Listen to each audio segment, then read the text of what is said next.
there are two ways of addressing the major scale. Basically, this is the major scale in the key of C. Right? Yeah, this is the major scale in the key of C. So there are two ways of addressing the major scale. One is by addressing it with the tonic solfa, which is the do, re, mi, fa, sol, la, ti, do. The other is to address it by using the number system. So with the number system, the do is the same as the 1, the re is the same as the 2, the mi is the same as the 3, the fa is the same as 4, sol is the same as 5, la is the same as 6, then ti is the same as 7, right? So 1, 2, 3, 4, 5, 6, 7. Then we take this across all the keys. So in the key of C sharp, so 1, 2, 3, 4, 5, 6, 7, right? Yeah. So this is where chord extensions come in.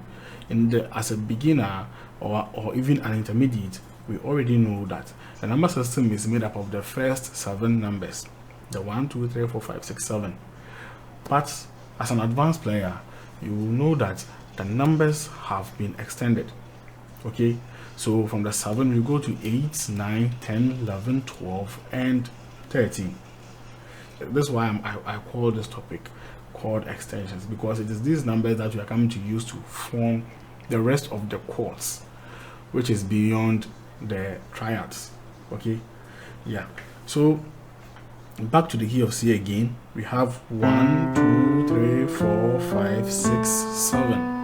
Normally the next C should become a 1, but this time to become an 8. Okay, so 1, 2, 3, 4, 5, 6, 7, 8. And now I believe you understand why this is called an octave. And so from here, the next 2, right, or the next D, or if you are into tonic solfa, you see the next re, right, becomes a 9, because we are extending the numbers. Now we are not repeating it in cycles, we are extending it up to 13. So 1, 2, 3, 4, 5, 6, 7, 8, 9. The next 2 becomes 9, then the next 3 becomes a 10, and then this one becomes an 11, 12, and 13. Okay, and we don't have a 14, 15, 16, 17. You know, the keys are named using the first 7 letters of the alphabet. So if you get to G, you should know that there is nothing like H, I, J, K, right? The same here. If you get to 13, there's no 14, 15, 16. The numbers are up to 13. Okay, so for the last time, 1, 2, 3, 4, 5, 6, 7, 8, 9, 10, 11, 12, 13. Okay, so this is our 1 and this is our 13. Now look at the huge gap from the 1 to the 13, which means that, now I don't want you to be confused here. So this means that if I start my count from this C, if this C becomes my 1, this guy becomes my 6, because 1, 2, 3, 4, 5, 6, right? So don't get confused. You know, so but if I start from here, if I start from this C, this lower C, and I count, then 1, 2, 3, 4, 5, 6, 7, 8, 9, 10, 11, 12. Sorry, I made a mistake. 1, 2, 3, 4, 5, 6, 7, 8, 9, 10, 11, 12, 13.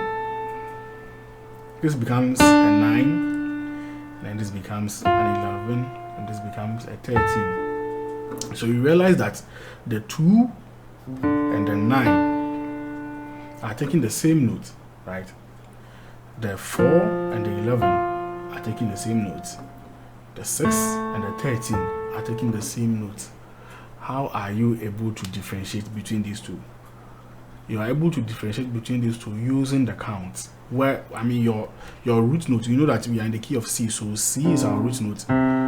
So where I picked my root note from, and the interval, the distance between these two, this is what will help you to get the clear difference, or to be able to identify if, let's say, this note is a 9 or a 2. If I start my count from this C, this becomes a 2. But if I start from here, it becomes a 9, and it's up to 13.